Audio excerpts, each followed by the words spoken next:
industry departs, it leaves behind empty buildings. This happens all over the world. The thing is, in Geelong, they're not leaving them empty. I'm a researcher in architecture, heritage and media, and I'm fascinated by the social significance of buildings.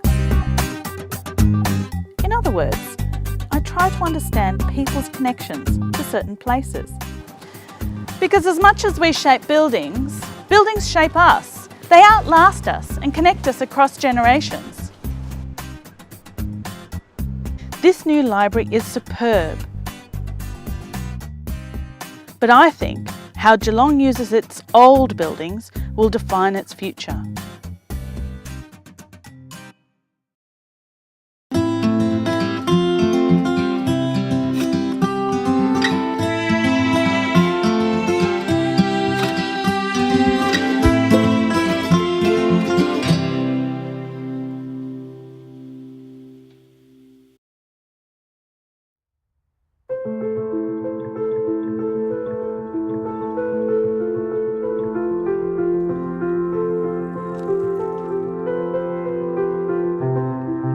Geelong has been pivotal to Australian industry for close to 200 years. In fact, it's been nicknamed the Pivot. With the departure of manufacturing giants, Geelong's factories have been left vacant. And according to locals, it's inside old industrial buildings that a new story is being written.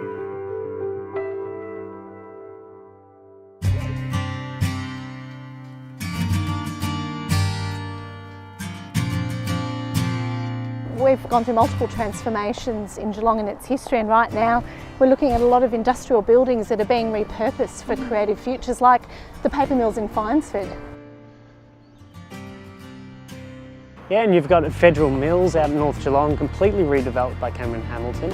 And you've got the returned Soldier and Sailors Mills, which is very much the leader in this kind of redevelopment, have an amazingly diverse creative community out there, and that's owned by a family trust. I can't wait to see these places. Great.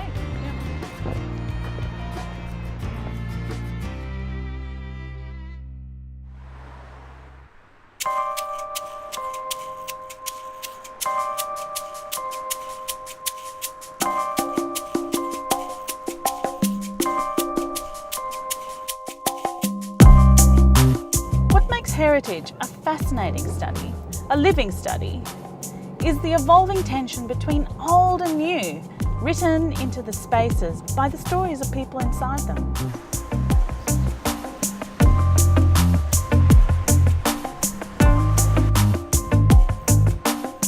I've decided to start my exploration with a bang.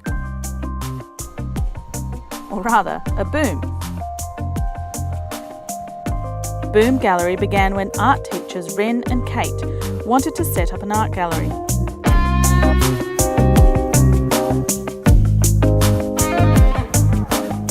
In 6 years, the business has exploded into a series of interrelated creative enterprises across the site of the old RS&S mill.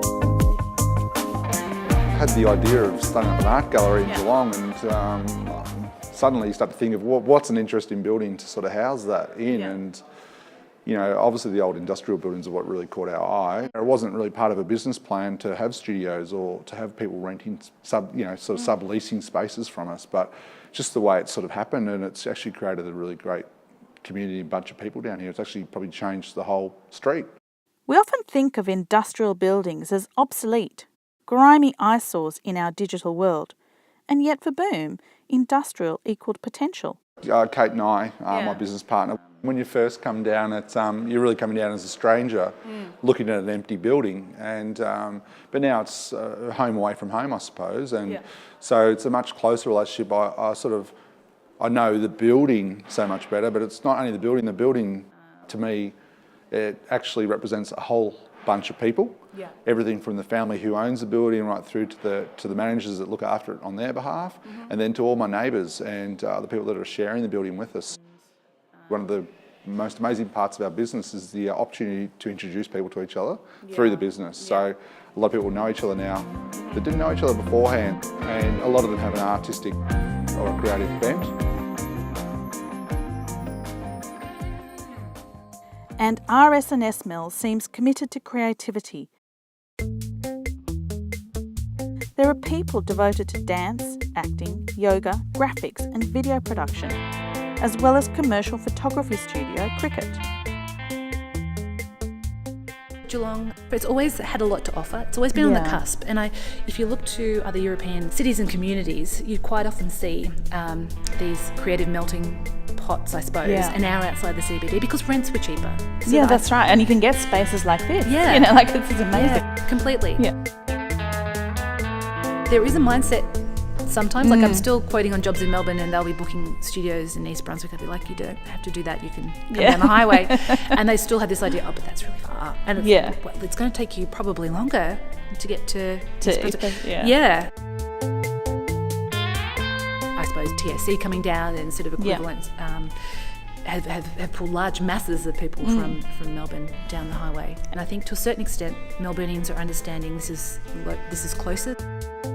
With this amazing space attracting big clients from Melbourne, Cricket can also take opportunities to work with businesses in Geelong.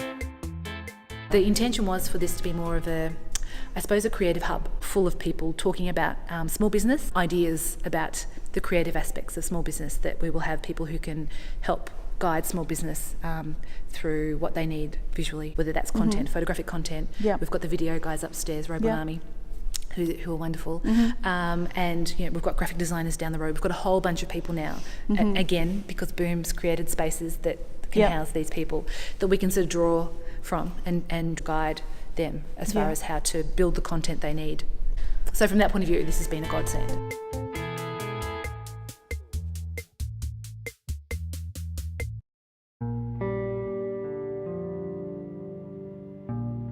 A clever and creative approach to the reuse of old buildings seems woven into the fabric of the RS&S mills. The mill has been here since the 1920s. At the corner of Rutland and Packington Streets on the northern bank of the Barwon River. RS&S stands for Returned Soldiers and Sailors, and the mill was established after the First World War. Its mission was to employ local returned servicemen to make woolen blankets.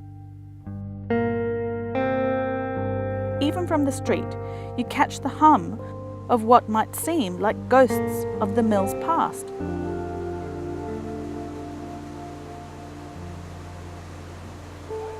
But I'm astonished to find that it isn't the past at all.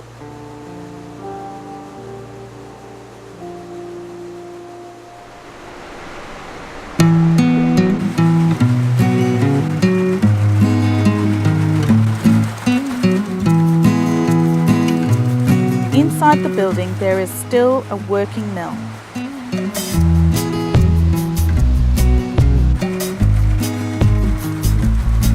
Making high-quality commercial textiles for clients around Australia.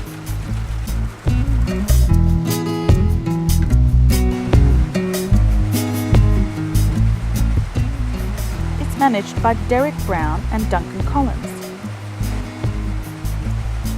We mainly make fabrics for contract commercial markets, transport industry, areas like university, common areas, hotel common areas. My dentist has it in his waiting room, my accountant has it in his waiting room. And I make a point of telling people this was made in Geelong, and people just don't believe that fabric's still made in Australia. Yes, it's actually made here.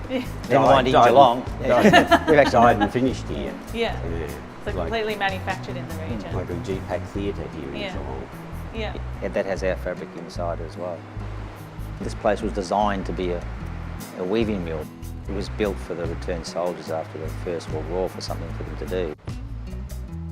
This industrial building is an example of living heritage. Its continued use by Geelong Textiles connects the past to the present. We're manufacturing fabric here and people are selling art and making coffees and selling people cake, and there's yoga studios, there's a rock climbing. So we're doing it now. There's a diversification of all the different types of industries and galleries and shops here now. It's like part of what you grew up with, you know. You'd come down here and you can go down to the river from the end of the street here, etc. and stuff. The upside is that whatever happens to the building, they'll keep a lot of the outside shape, etc. and stuff. The internals of it is nothing different from any other sort of warehouse, so it really doesn't matter. But I think the Shire will make sure they keep the outside of the building, you know, pretty much the way it is. I think what's inside does matter, because it's this mix of creative and commercial activities that knits this place into the spirit of Geelong.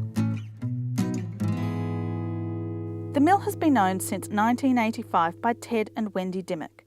Ted ran the mill until he passed away. For Wendy, the site will always be an enormously significant place. We feel very probably possessive of the building,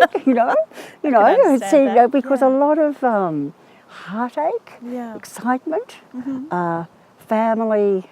The children would come down, they'd work, some of the older ones would work at the school holidays sometimes to earn some pocket money, and so a lot of memories have gone into this building. Are there any particular spaces in the building that are kind of key memories for you? Oh, well, one of my daughters would remember there was, when we started using polypropylene yarn, there's what they call fluff in the making of it. Yes. And it's like cotton wool, but very light. Yeah. So there would be one particular part that was full of this fluff, and she would come down with a girlfriend and they would play and burrow through it and make tunnels and just have the best time.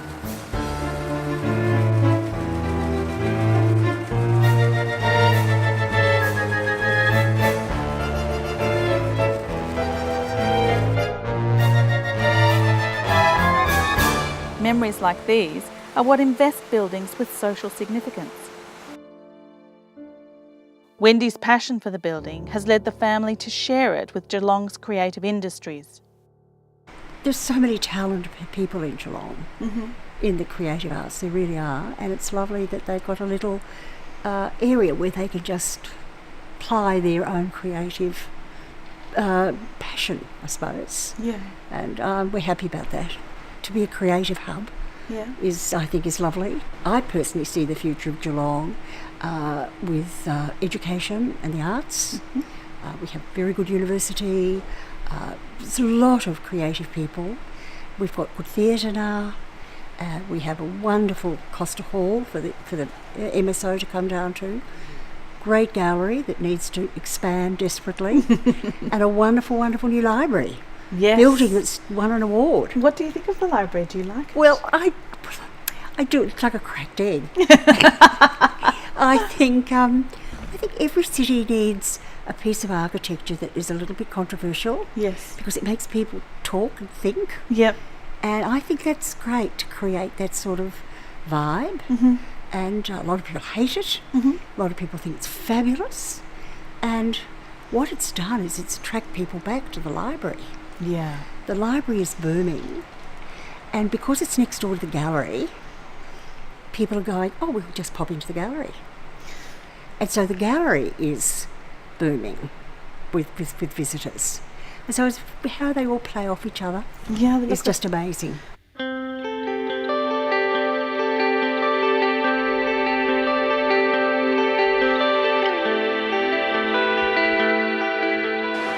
What I've found at the RS&S mills is inspiring. It's an extraordinary example of how old industrial sites can be so much more than bricks and mortar.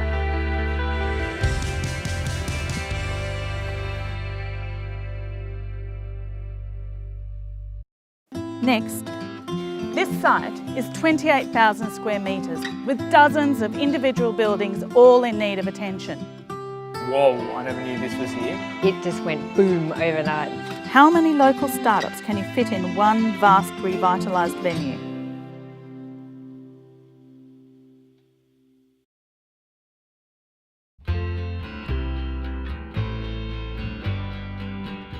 My name's Bernadette Uselak. I'm the CEO of the Geelong Chamber of Commerce. Geelong for me has a very personal connection. Of course, it's the place that I've lived and grown up all my life. Moved here when I was the age of 3, when my family moved to Geelong because of the Ford Motor Company actually. Geelong at that time was really a large town, and now it's a city.